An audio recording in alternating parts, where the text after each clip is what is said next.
नमस्कार।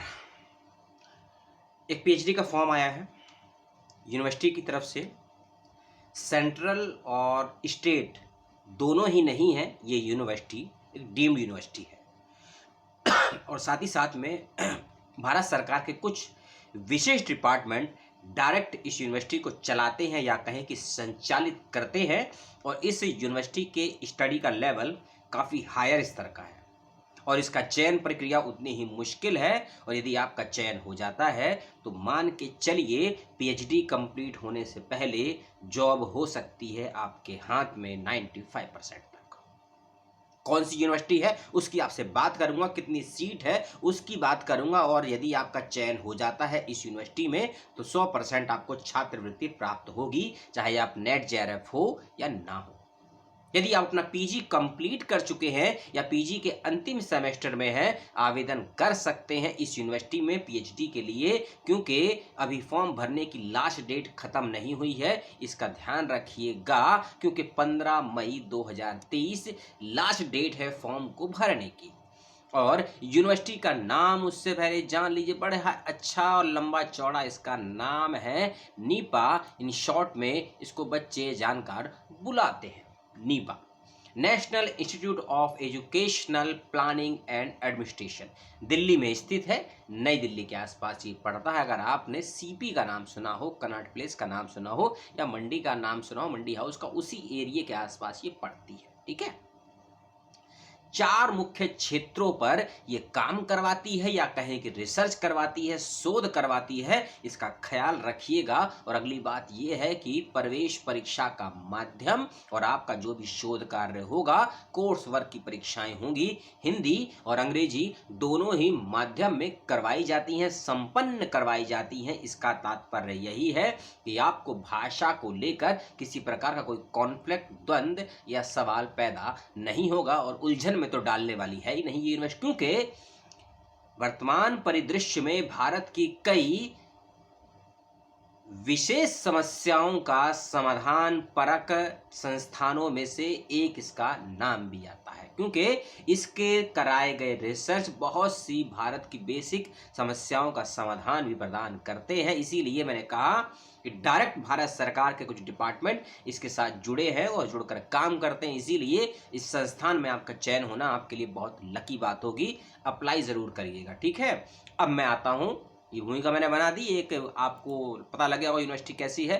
अब सुन लीजिए पीएचडी को लेकर कुछ ज़रूरी और बातें, क्योंकि इस यूनिवर्सिटी के 2 वीडियो और बनेंगे। अभी एक वीडियो में सब कुछ पूरा हो नहीं पाएगा, जो भी पूरा होगा आप इसको देख लीजिएगा और जो छूट जाएगा अगले वीडियो में मैं उसकी बातचीत करूंगा। ठीक है, क्योंकि एंट्रेंस के पैटर्न को लेकर, एरिया ऑफ एंट्रेंस में कैसे क्वेश्चन रहेंगे उसको लेकर एक अलग से वीडियो बनेगा, और सनॉप्सिस और रिसर्च को लेकर एक अलग से वीडियो बनेगा। और इसके अंदर मैं आपको सीट बता ही चुका हूं और क्वालिफिकेशन वगैरह मैं आपको और बता देता हूं।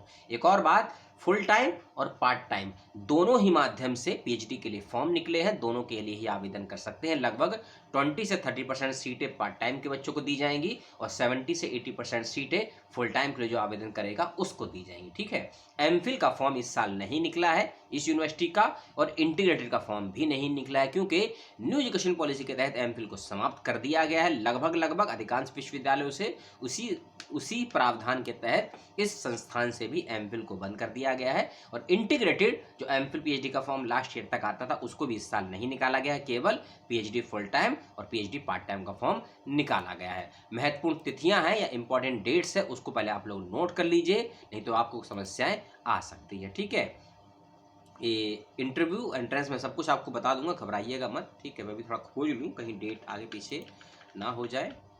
हाँ, ऊपर डेट दी हुई है, पहले दूसरे पेज पर है, आपको मिल जाएगी। ठीक है, और ये प्रोस्पेक्टर आपको वेबसाइट पर मिल जाएगा, हिंदी में, इंग्लिश में मौजूद है। हिंदी का मुझे मिला नहीं, तो आप एक बार देखिएगा अगर आपको मिलता है तो। ठीक है, और हाँ, प्रवेश परीक्षा हिंदी इंग्लिश में आएगी, इंटरव्यू हिंदी इंग्लिश में होगा, सोनॉप्सिस भी हिंदी इंग्लिश में बना सकते हैं आप लोग, कोई दिक्कत की बात नहीं है। 30 सीटें हैं टोटल, और एग्जाम्शन किसी को नहीं दिया गया है, चाहे आप नेट जेआरएफ हो या ना हो, आपको प्रवेश परीक्षा देनी होगी। इन बातों का विशेष रूप से ख्याल रखिएगा आप सभी बच्चे जो भी इसके लिए आवेदन करना चाह रहे हैं या चाह रही हैं। ठीक है, 15 मई 2023 लास्ट डेट है फॉर्म को भरने की। रिटर्न एग्जामिनेशन जो आपका होगा वो है 10 जून 2023 को। ये लगभग एक महीने के आगे, अगर आज से मानेंगे तो लगभग पूरा मई का महीना है और आधा जून का महीना है, यानी कि लगभग आपके पास 50 से 45 दिन का समय है प्रवेश परीक्षा की तैयारी के लिए। इंटरव्यू आपका एंट्रेंस होने के 2 से 3 दिन के बाद प्रारंभ हो जाएंगे, यानी कि मान लीजिए 10 जून को आपकी परीक्षा है तो 12-13 जून को आपका एंट्रेंस इंटरव्यू हो जाएगा और विद इन 4 to 5 डेज में वेबसाइट पे दी गई जानकारी के अनुसार आपका रिजल्ट भी आ जाएगा, यानी कि 15 से 20 जून के आसपास आपका फाइनल रिजल्ट भी आ जाएगा और जुलाई के फर्स्ट वीक में आपका एडमिशन होगा और जुलाई के थर्ड वीक तक आपकी क्लासेस भी स्टार्ट हो जाएंगी, ऐसा वेबसाइट पर दी गई सूचना बताती है। ठीक है, इसका ध्यान रखिएगा। नामांकन की फीस जो बच्चे हैं SC ST और EWS कैटेगरी में आते हैं उनको देने होंगे 400 रुपये की फीस इंक्लूडिंग PWD, और जो बच्चे इसके अलावा अदर कैटेगरी में है OBC non creamy layer general उनको देने होंगे 800 रुपये की नामांकन फीस। ये नीपा का फॉर्म है 2023 और 24 के सेशन का। ठीक है, लगभग 7 दिनों से ये मैसेज आया हुआ था, ईमेल भी आया था कि इस यूनिवर्सिटी को लेकर कुछ बातचीत करिए।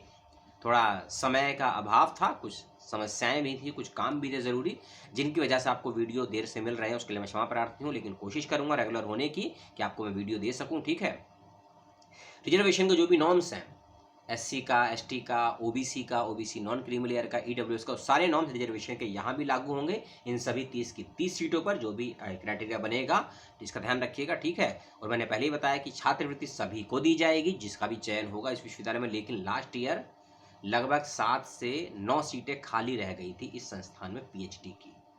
तो इसका मतलब क्या हुआ, या एंट्रेंस बहुत टफ आया होगा इसका, या बच्चे एंट्रेंस इंटरव्यू दोनों को क्वालिफाई नहीं कर पाए होंगे। ठीक है, तो जो भी होगा उसकी बात हम आगे करेंगे। और 4 कौन कौन से एरिया है जिसको लेकर आपको काम करना है या फॉर्म भरेंगे जब आप, मैं आपको बता देता हूँ मोटा मोटा, फिर डिटेल में उसको लेकर बात मैं अगले वीडियो में करूँगा जब मैं थोड़ा इस पर रिसर्च कर लूँगा, फिर मैं आपसे बातचीत करूँगा। वैसे इसके नाम में ही स्पष्ट है चारों एरिया, फिर मैं आपको बता देता हूँ। Policy, planning, administration, finance. Policy, planning, administration, finance, यानी कि इन 4 चीज को लेकर अपना सिनॉप्सिस बनाइएगा, एंट्रेंस के क्वेश्चंस को तैयार करिएगा। यदि इन चारों में से किसी भी फील्ड से आपने अपना मास्टर्स कंप्लीट किया है या कर रहे हैं, आवेदन जरूर कीजिएगा। और एलिजिबिलिटी को लेकर एक बात और सुन लीजिए कि कौन बच्चे अप्लाई करेंगे, खासकर किस कोर्स वाले। देखिए, PG वाले अप्लाई करेंगे ये बात तो तय है, आपका PG चाहे स्टेट से हो, चाहे सेंट्रल से हो, चाहे प्राइवेट से हो, चाहे डीम्ड से हो, चाहे स्टेट से हो, कोई फर्क नहीं पड़ता है। आपका PG चाहे पार्ट टाइम हो, चाहे फुल टाइम हो, चाहे डिस्टेंस हो, कोई फर्क नहीं पड़ता है, अप्लाई कर सकते हैं। पेपर में बैक नहीं होनी चाहिए, खासकर 3rd और 4th सेम में। ठीक है, दूसरी बात, हाँ, अगर आपका PG एजुकेशन से है अप्लाई कर सकते हैं इस यूनिवर्सिटी में, फिजिकल एजुकेशन से है तो भी अप्लाई कर सकते हैं। Education, physical education and adult education, तीनों में से कोई भी आपका एजुकेशन से PG है अप्लाई कर सकते हैं। यदि आपने M.Ed किया है तो भी अप्लाई कर सकते हैं।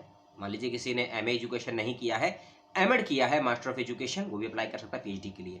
यदि आपने सोशल वर्क या सोशोलॉजी या साइकोलॉजी, सोशल वर्क, सोशोलॉजी या साइकोलॉजी, तीनों में से किसी भी फील्ड से आपने PG किया है तो भी आवेदन कर सकते हैं इसके लिए। यदि आपने हिस्ट्री से PG किया है, खासकर मॉडर्न हिस्ट्री को लेकर मैं बातचीत कर रहा हूं, तो भी अप्लाई कर सकते हैं।